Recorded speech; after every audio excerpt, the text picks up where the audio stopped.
O'rmon A. Bu yerda nimalar o'rganilyapti? 6 xil turdagi qo'ng'iz, 4 xil turdagi kapalak, 3 xil turdagi chumoli. Demak, jami 13 xil tur o'rganilyapti. Xo'p, yozib ketaylik, 13 xilligini ham 13 jami xilar. Xo'p, B o'rmonda 5 xil turdagi qo'ng'iz, 5 xil turdagi kapalak va 2 xil turdagi chumoli. Demak, jami 12 xil turda organizm o'rganyapti. Endi biz Jakkard indeksini hisob o'taylik. Umumiylarni bo'lishimiz kerak edi jami xillar soniga. Xillar. Qo'ng'izning 3 tasi, kapalakning 2 tasi va chumolining 1 tasi umumiy deyapti. Demak, mana yerdagi 3, 2, 1 ni qo'shamiz.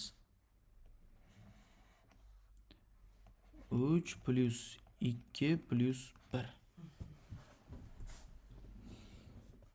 Pastga esa qo'ng'iz qarang. O'zi bir tomonda 3 ta, bir tomonda 5 deydi, to'g'rimi? Mana birinchisiga 6 ni qoldiraman, plus deyman, qo'ng'izni o'zi uchun yozyapman. Mana yerdagi 5 dan 3 ni ayirib tashlayman. Chunki u zotan bu ro'yxatda bor. 2 qoldi. Plus 4 xil kapalak bor, bu yoqda 5 xil kapalak bor. Lekin ikkitasi umumiy. 4 xilni birinchi populyatsiyadan qoldiramanda, ikkinchi populyatsiyadan 3 xilni ayirib qo'yaman. 2 xilni ayirib qo'yaman. Nega? Chunki u narigi populyatsiyada ham, ya'ni birinchi populyatsiyada ham, o'rmonda ham bor edi. Chumolni esa bittasi deyapti. Birinchi populyatsiya uchun birinchi o'rmon uchun qoldiraman 3 tani, keyingi o'rmon uchun qoldiraman esa 1 tani. 2 dan mana yerda 1 ni ayirib qo'ydim.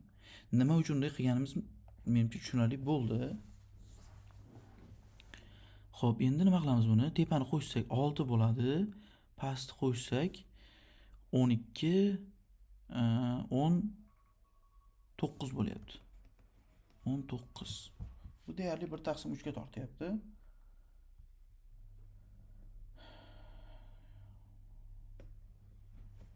O'ttiz bir 57. Demak, Jakkard indeksi 0,31 57. 58 desak ham bo'lar ekan. 0,58. Mana shu holatda bu Jakkard indeksi chiqdi. Endi Sorensen Dice qanday edi? Umumiylarni 2 ga ko'paytirishimiz kerak edi. Umumiy 6 tamidi? 2 ko'paytirilgan 6 taqsim. Birinchisida 13 ta, keyingisida 12 ta. Bu degani 12 taqsim 25 degani. 12 taqsim 25.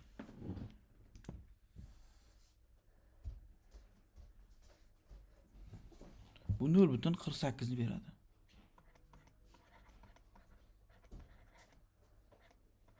Sorensen Dice indeksi bo'yicha 0,48 ulushda ular o'xshash, ya'ni 48% o'xshash ekan A va B o'rmon hayvonlari.